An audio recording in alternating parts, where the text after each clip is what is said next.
Ladies and Germans, how you all doing? This is Con Ulrich. This is Ringru, low. And folks, we promised you a different mod over here today. Today, we're back in Kositritsa as far as the map goes, but this is the OstFront 1941 mod. So Ryan, what are we fighting with today? And then tell us a little bit more about this mod, because it's quite cool. Yeah, so we have the same players as Tuesday on left-hand side in the blue. We have Sir Gensei playing the 18th Infantrie, motorized.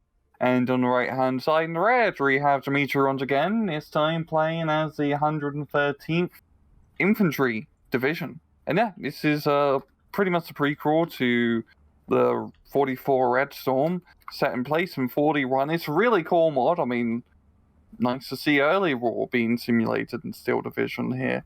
And there's a bunch of, small changes, as per usual, like with the Red Storm or like the balance mod of, just lots of gameplay changes. For example, here, for the Soviets, they don't get veterancy from commanders. They only get veterancy from killing.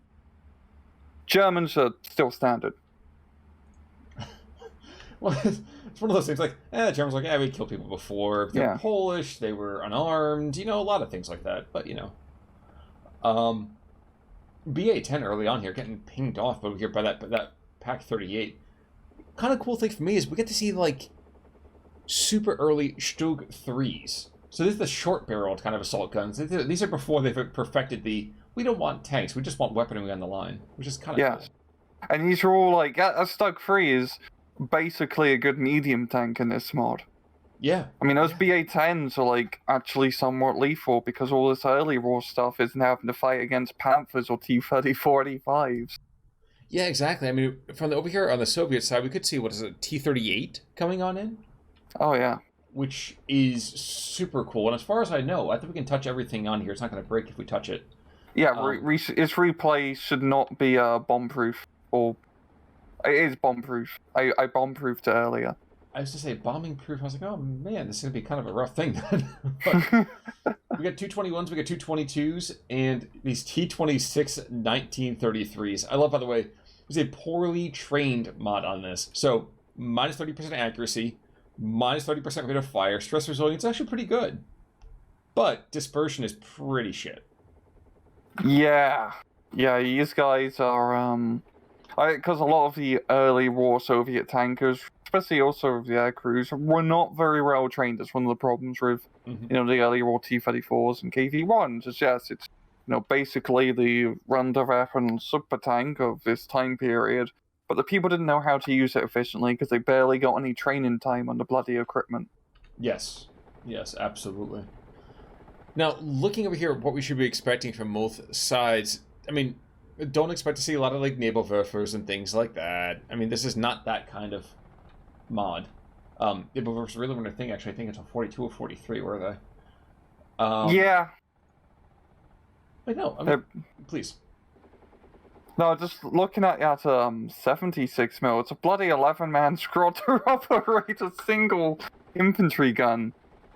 I just imagine they just have a line of dudes, moving the shells around pail buckets.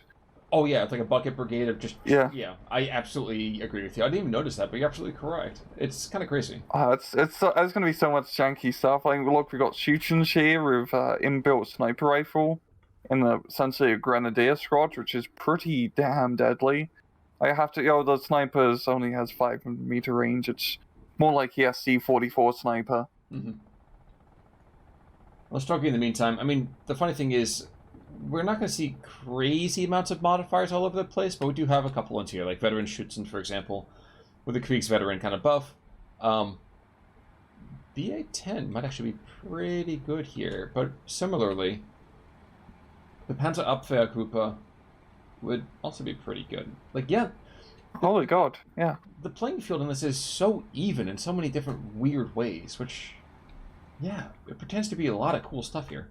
It's rare seeing anti-tank rifles for 30 points, and having 3 of them is actually, that's a pretty scary squad. We're going to see the BA-10 move up, and he is going to get peckered. Look at him go. I just saw him, I didn't even see him go. I was too busy looking at the fact that with the T-38 coming on in here. So this is just the DT command tank overall, which is kind of a shame. Yeah. So I really wish to see it with all the little rinky-dink guns here. But it's amphibious, which is kind of cute. Yeah, it's a Soviet pancake tank. What do you mean, Lotka tank? Or is that too Polish? That might be a little bit too Polish. There's a bit of animosity between him and the Russians. Who'd have thought? I know. But yeah, I mean, the Schutzen over here, wow, that sniper rifle gives it such an unparalleled ability just to be deadly, more than just from a suppression standpoint. That's so cool. Yeah, and we're seeing like these large German pioneer squads try to push on through. Even the Stelkies aren't like, they're actually very well equipped. They got 8 bloody SVTs. Like that's damn good.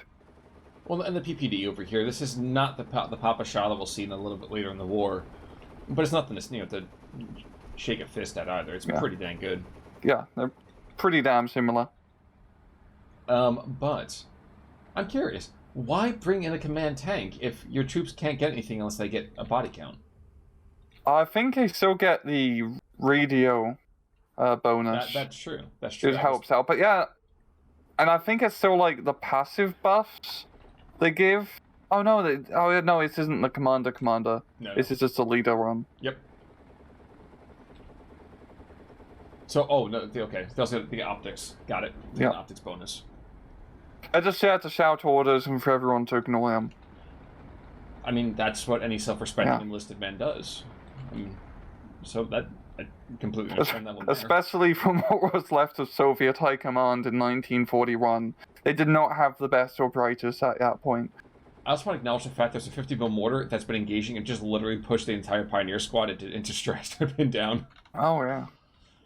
It's a little bit of friendly fire. Well, not so friendly fire. Yeah, anybody says that friendly fire is a thing has never been in friendly fire. So, yeah. M37 engagements with some light troops to the northern side. But an IG-18, this is before they kind of get to that super, I would say, low-key kind of frontline assault gun role. Has a surprising amount of first range, but also just that nice arc of fire that should be able to engage a T-26 pretty well. Yeah, it should help out quite a bit. Anyway, this is also, like with Red Storm, you can actually use it as an artillery gun, which is quite nice in this case. Not very accurate at long range, but it's still better than nothing. True, and as of right now, the plunging fire, it's not going to do a whole lot to the T-26. That's more when you have the face-to-face, you can loft softballs at them. Wait, who's engaging that tank other than the gun? Oh, Shooting? There's just incidental fire. Strokies, just so, the T-26 is firing back. Really speaks to the volumes of how well that thing works under stress if small arms fire from the Stelky is stressing it out. True, but at the same time, T-26 wasn't really known to being well armored, which is... Yeah. It existed, that was the important part. It was the bare minimum. Yeah. As in any good Soviet weapon system, it existed to exist.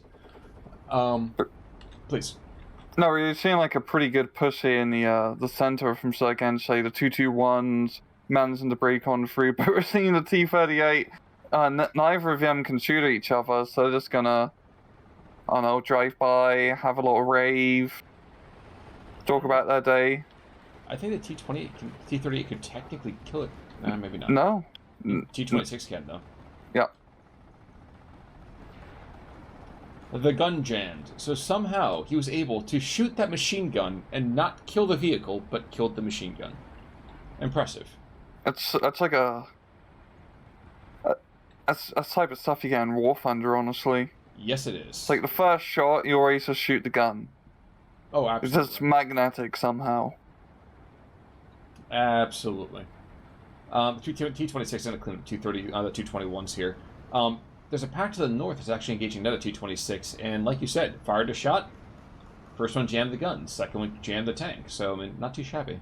Yeah, and it's also funny, this Pack 38 might as well be a Pack 40, which is how deadly it is. Just against, we'll find up his bloody T-26 tank. Well, and that's what it is, isn't it? Too. I mean, if you're looking over here at the deck, they don't get anything heavier than a T-26 the entire way through. No. Which, No. again, is quite funny and yet just depressing. Yeah, I mean, those Stugs and B and C phase, I mean, the Stugs in general proved to be quite difficult to deal with once they actually come out. But to get there is the biggest issue, because right now you're going to see that Sir Gensei, he doesn't have the econ advantage. Oh, I guess phase C he kind of does. But it's one of those things that he doesn't feel like he has an econ advantage even there. You still got to stumble through wave upon wave upon wave of screaming Soviets before you have to really kind of worry about, get anything really solid. Yeah, and we're all seeing that screaming wave of Soviets actually push extremely effectively in the center. Mm-hmm. Just a whole lot of relic Strokies. And also we got the Strokey PU out, also have an inbuilt sniper rifle within their squad. So decent amount of marksmen.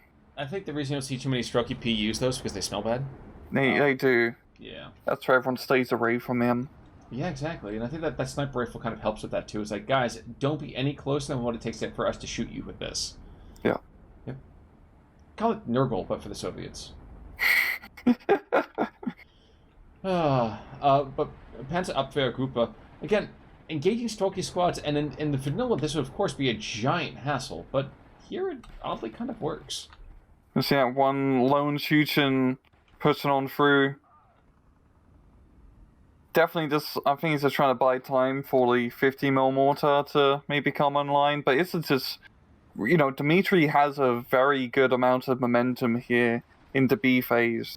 If he was to, keep on pushing, try to get at one village in the forest, that's a very good defensible location. Actually, I got a note down south. There was this long conga line of Russian infantry, which we have a Razvedka over here engaging some shooting out in the open. They already killed a Sturmpire squad. And like you said, he had 1 star, he killed the Sturmpire squad, he's got 2 stars. Now, will he get more than that? Probably not, especially if these Brandenburger DTs are going to be backing it up. An MG34 over here to kind of cause a base of fire. So, yeah, you're not going to go anywhere with this. Yeah, Brandenburg squad is lit. They get 2 Mosin, PPDs. That's pretty much just Russian equipment, which I guess is to simulate going behind enemy lines, dressed up as Russians, and doing a bunch of stuff which wasn't technically war crimes. Yeah. Unfortunately, the Russians couldn't ask who won the World Series in 1928, so... yeah. Then have like an inbuilt protection against it, I suppose. And the BA-20 is there for about 2 seconds. And it gets blown to shreds as MG-34 just absolutely lights up these Superiors. So that Su-88 that came in, I mean 88 rather, was okay. It got some nice bombs off, but just didn't get any kind of killiness. No. But Soviets will retain the air power advantage for the time being, as we do have his I-15s flying about. Which is, it's also going to be funny seeing all this early war aircraft actually perform quite effectively. I mean, that I-15 only has a single machine gun, and it's just a machine gun. It's not a 50 cal, just a machine gun. True, but at the same time, it's kind of weird for me, because I'm not a wing wiper. I don't know the air quite as well as maybe I could. Yikes, T-26 goes down just from just 50mm mortars who just incendiary it to shreds. Damn. Getting absolutely pounded, yeah. Well, and one who's got no more shells, so he's going to donate his life to the cause, apparently, just running up so that he can waste some more rounds from the Strokey squads. So that was a choice. Yikes. And the Strokeys are continuing the good fight. Yeah, the Pioneers being forced to fall back. We're seeing Gensei bring in a whole heap of troops to try and defend, this northern village area. And Dmitri's kind of slowing down a bit here. He had a pretty good opportunity to get into the village, but now with all these shooting entrenched and into the air, he doesn't have a whole lot of support guns to back him up either. That's going to be tough to break in now. It's actually kind of weird that the Soviet division over here is not packing more artillery. I mean, even at this early stage, it's one of the things that the division of pretty much has a ton of, not necessarily tube artillery, but actually just raw barrels. They had a pretty good quality of that. So I was surprised not to see Dmitri kind of lean into that there. I do want to make a quick call out though. Look at the southern side, at the road specifically, by one that's between the two southernmost flags.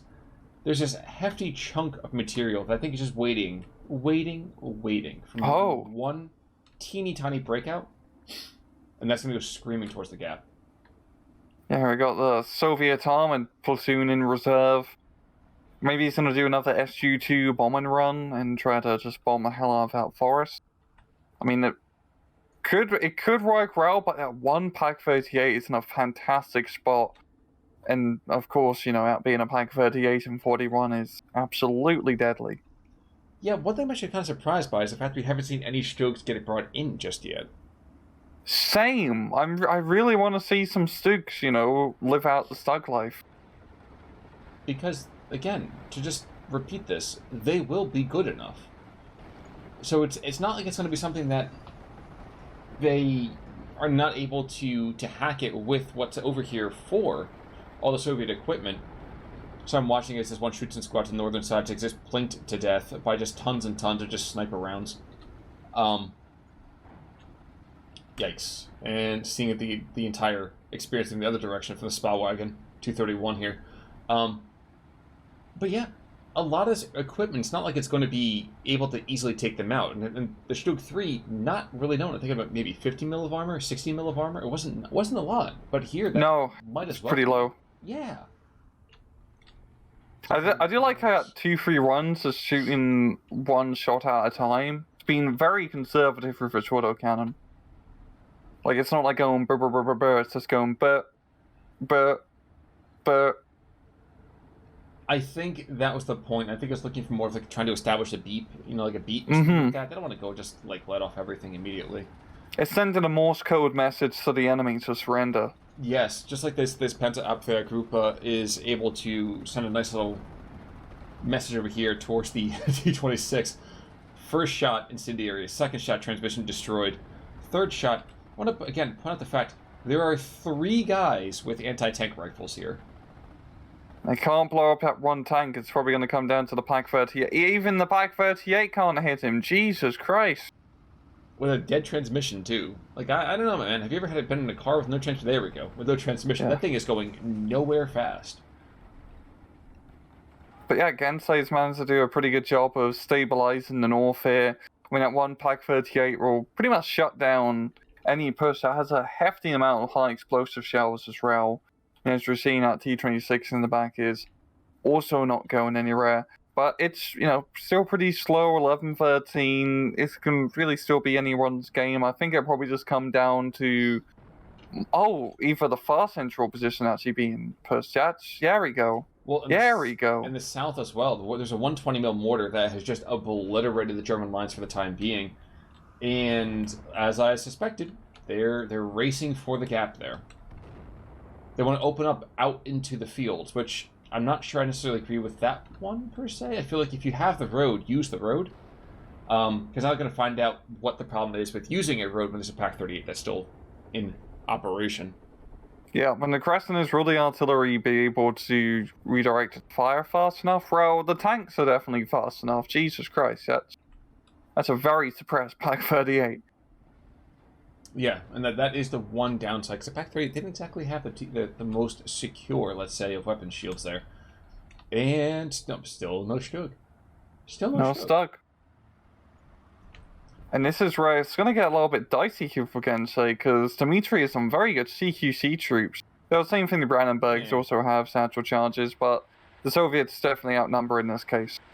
I'd actually argue that these are not the later stage CQC that you're thinking of. Like they're for the Soviets? Yeah. They're just not... But they have the satchels. I mean, I don't have the SVT spam like the Sapiris in 44, but they're so decent. Okay, I mean, it's to me, it's more of like, cool. We're not talking about the Tanko Desantniki, which are just kind of riding to war on the back of just all the bullets they've showered out of their Papa Shahs. Yeah, I mean, if you stick a bayonet on them, Olsen, it's a very It's a very, very CQC weapon, but you can get your point across quite well. Yes, if I put a rubber bayonet on anything, I can get my point across very well. We can see right here, Schutzen, up close and personal. These guys somehow can only see the superior squad that's running around the other direction. But they're going to engage as BA-20, which is getting forced back by grenades. I always forget that that's the case here. Yeah, it's a little bit ballsy of the BA-20. Definitely doing a bit of reconnaissance by fire in a very, well, haphazard manner. But Sir Gensei is, barely holding on to his edge of the forest with the few infantry he has. Here we are seeing reinforcements from Dmitri. This can really make or break it. If Dmitri can break through into this forest area, spread out all his superior troops, he can make it quite a bit of hell for Gensei to take that back. True, but if these other guys that are being brought in right now can get there in time. Me-54 mortar, gonna set up behind this 88 that's firing air quotes flak bullets. I don't know. I think there's an opportunity here. Oh geez, those shoots are gonna get obliterated though. Here it comes. Oh mother of Hands, God. threats of smoke. Oh my God. That wasn't a firefight. That was an execution. The NKVD officers were here. That was that scene from Fury when they're cleaning up that German defensive line. Yes. Yeah. Yeah. We're going to see the tanks engage at long range down the road, the extremely long range of, 600 meters or so. Well, the 231 and the 232, I mean, the 231 by itself now, but the 231 killing a tank commander, this is not the time to go and be super stingy with your rounds, but I think we'll probably get another kill here? No, jeez. So tank commander's dead. No, wait, he's knocked out. Yeah. Curious, but there we go. And there we go. That's, pretty much a good opener for Dmitri to rush in his infantry and get into his southern point. As we're seeing, it's a 16-8. If we look back up north, Dmitri's made pretty good progress in the central area. He's, of course, lost a lot of momentum far north. And Gensei's kind of pushing a little bit, yeah, but of course the problem pushing, really northern sectors, there's not a whole lot to capture. I'd like to tell you, by the way, we have a Stug on the field. Oh, finally. And it's a Führer von Hammerstein, so I don't know where Herr Rogers is, but we do have some sounds of beautiful music we'll be playing here soon enough. Yeah, he really does need that Stug to, kill that T-26 column. I mean, at long range, that Stug, might as well be a Tiger tank against those T-26s. He has a pretty good shot. Yeah. Yeah. And the kind of cool thing, too, is they actually get the smoke laying on this, which is not something you tended to see very often, but it's a really, really nifty thing. Can come very useful, like smoking out an enemy anti-tank gun, which is shooting you, for example. But tall order, because now there's a single half-track, a single 88, and a single Stug to hold back the tide of Soviet Russia. And indeed, if I'm the Soviets at this point, I would take some of my T-26s and run northwest. Yeah, you really just want to try and spread out in that forest as much as possible, because it's just, you're essentially playing neither one of haystack games there. HS-126 going to be doing some recon. We haven't really seen much anti-air here from the Soviets, so you can just fly around willy-nilly and spot all these buggers.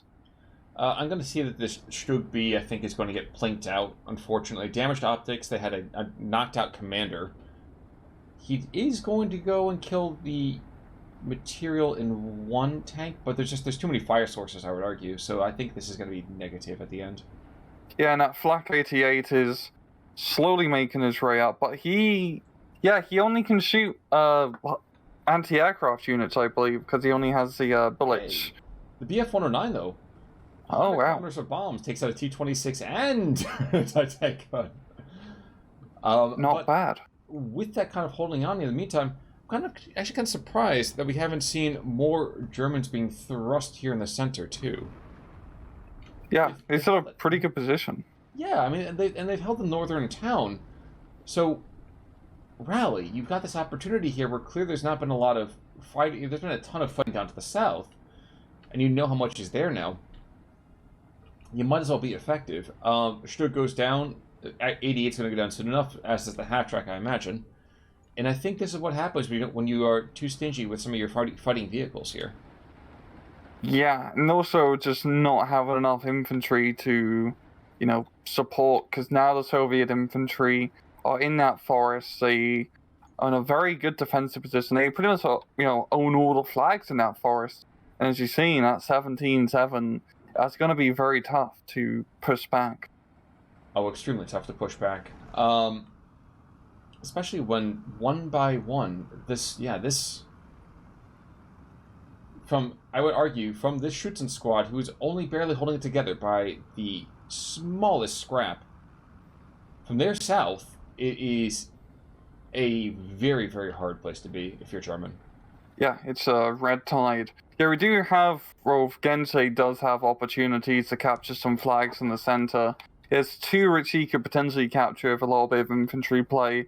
And if you look up north, it seems like he is trying to redirect his push to get some of those flags, because by God, he really needs him at this point. So, 7 minutes bleed, and he's pretty much out. Yes, indeed. Well, I mean, we are seeing a couple of T-38 actually gets forced into a surrender, so officer is clearly setting a good example for the rest of their men. Smoky squad getting pinned down. There's one this Panzer Abwehrgruppe, which I want to check the range in. That's 400 meters range. Is he out of range there? If he's out of range, he's only barely out of range in that T-26. Yeah, that's kind of a shame, because he really needs to blow it up, because that can stop this entire push. Yes, it absolutely can. I mean, 15-9 in the meantime. I think all you're going to see here in the south is how much can I stem the bleeding, and then moving out anywhere else other than that. But when you have Superiors, you have Polkavoy Superiors, and these motorized Superiors moving around, yes, they're only running most of the Gans. Yes, they have a PPD and a TNT there, but it's only one squad of LMG troops, and they don't have enough firepower for that. Yeah. There's really too much to dig out. At this point, we're seeing another slug being brought in, and there's only one operational T-26 in this case, but still, it's just he eventually has to get all the infantry, and he's smoking the forest. I agree with you, honestly. No, I totally agree with you. Think about this. Go ahead. Bring in your armored fighting vehicles. Yes, you can even go and kill my tanks, as you see here. But the infantry right now is trying to sweep around as he knows there's some kind of infantry here from Gensei. So if he can bring his troops around, hit it from a couple different angles, and indeed, as we can see here, it doesn't matter the fact that the tanks don't specifically have anti-tank against them, they can still take it out. There's still like grenades that we see. So, yeah. So, especially with these Stugs, they don't have really a committed anti-infantry fire system either. And now close-range machine gun. We're seeing smoke being dropped behind the Stug. This is like a perfect ambush being set up here. It's very cinematic, actually. Oh, absolutely. It's beautiful. And the BA-10s were being brought on in here, too, so you can't even see the BA-10s as they come forward. Ugh. Ugh. Yeah, this is very Saving Private Ryan, if there was, Saving Private, Milosevic or something. Yeah. It's going in, the BA-10 comes in hot. I guess the smoke actually also benefits the Stug, because he can just reverse into it and escape the ambush. The Pioneer infantry, not so much. But see, and that's kind of the idea here, is that you're really only nervous about the infantry. You don't really care about the tank. There's not enough of it. It doesn't matter. Yeah. You can just force the tank out of any good engagement. And look to see where these new infantry squads are being brought on in. Right into the teeth of the Soviet advance. So, yeah, they'll get out, but the MG-34 isn't going to matter as much when you have all of your rifle troops in that spot so close. Yeah, and the Superiors just need to get in close, chuck their grenades. NKVDs are also coming in pretty clutch as well. I mean, they're bringing the heavy firepower of the DTMG. But I think Gensei should just have enough firepower to clear out this ambush, so it's going to be a pretty Pyrrhic victory. True. 2 more T-26s are being brought on in, though. A Maxim hoofing it over here. And indeed, we're going to see more Superiors, and even this M37 is going to try to rotate northwest. I I didn't really appreciate the fact that the NKVD are not slouches in this. No. They actually have really, really pretty good firing. They have DT. They have a couple of PPDs over here. Radio's destroyed. Okay, that's a big loss. Air quotes. But yeah. And crew killed. So that Stoga is not completely worthless. Yeah, I guess they have a pretty good motivation to fight pretty well, considering what would happen to them if they get captured. True.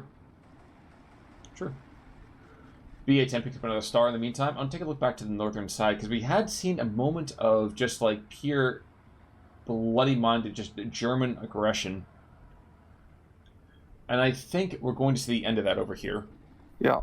We're seeing these Felder Satstruppen, bloody MG-13s of everything. That's, I want to say they're like Satstruppen, but they're not. They're just poorly equipped.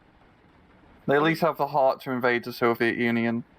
They're the field Ersatztruppen, so I mean, yeah, that's essentially what they are. Okay. Yeah, that's just Feld Ersatztruppen. Oh yeah, it literally does say Ersatztruppen in the name. I got jumbled in with all like the German. And you're like, I know German's a weird language. You put about 15 different words together and it means something completely different. Which has always been, I don't know, it's been oddly comforting for that as a language goes. Like, if I can put all these words together, like, I don't know. It's interesting. Anyway. Not important. Leave linguistics for a different video. For right now, let's focus on what's going on here. But yeah, completely shut down. We have one Feld Ersatztruppen to the northern side. We have a couple of Kubelwagens with MGs on them. There's a piece of me that almost feels safe in taking this to a ×2.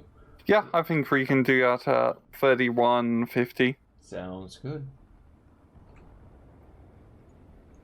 But here we go, folks. I mean, if we're looking at this right about now, 14-10, 15-9.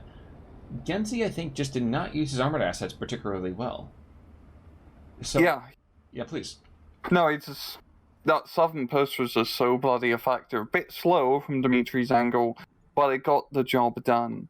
I think Gensei probably could have played better just trying to push in the central town, especially as we see now with like Godfist, and it's not really that well defended. One thing I do appreciate from Gensei, though, is that he's using recon troops, or recon airplanes to draw fire overall. BF-109 over here has been in a couple of times, made a couple of very nice kills. And we can see here is 13-11, and the Schutzen in the center taking some territory, but the question is it too late? Because it feels like it's too late. It's definitely too late. As you see now, getting, well, some weird frontline funk is happening there. Yeah, it's lava lamping right now, that's for sure. And I think we're going to see it kind of closed off over here. There's that 120 mil. That's just going to be engaging this German position to the west. This Schutzen over here getting flanked by an M37 and 2 Maxims. Yeah, this is... Yeah, those guys are dead. Very buggered. And one by one, these Grenadier squads, these Schutzen squads, Grenadier squads, whatever you want to call them, they're getting picked off. So, I mean, cool thing about OstFront over here is it's not your standard veterancy system. It's very kind of company of heroes-ish over here, I would argue, from the Soviets' perspective. Yeah, it's quite fun to have two different veterancy systems for both factions, that it really does change up how you play the game. And also, as you see, just the less lethality on the weapon systems definitely does make combat a little bit slower, so you actually have a bit more time to react. And I also think it'd make the maps a bit more interesting, because you don't have as many, long-range 2-kilometer weapon systems. So it's a little bit safer, so to speak, to push across an open field. I absolutely agree on that one. One of the funny things I think about this is I think that there's such a dominant strategy already being made for so many different maps that these mods definitely revitalize a lot of that. Yes.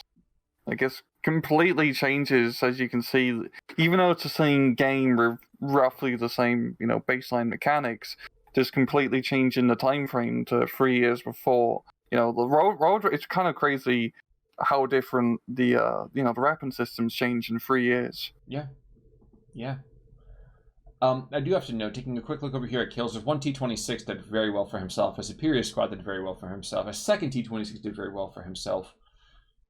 Kind of, again, interesting to see that after squads get picked off, how much better these other T-26s and infantry squads can get. Yeah, and then looking at losses, Yep. Pack 38, doing decent. Failed Sats Trooper knockout T38. But apart from that, nothing all that crazy. No. But like we said on Tuesday, guys, we would love to have more people check out these mods and give us some tasty replays, just because they're so different. I would argue they're really quite unique in what they're trying to do. But yeah, please check these out. The one over here on Tuesday was Gensei's mod over here for rebalancing. This one over here, I forget who this is by. Help me out, sir. Mr. Crisp. Mr. Crisp. We've seen his work before. So if Mr. Crisp did work on it, you know it's going to be solid. So do check those out, okay? Any final thoughts for today, though, sir? No. Well, folks, in that case, then, we're going to go and say goodbye for now. Until next week, I'm Conolwork. I'm Rangru. Take it easy.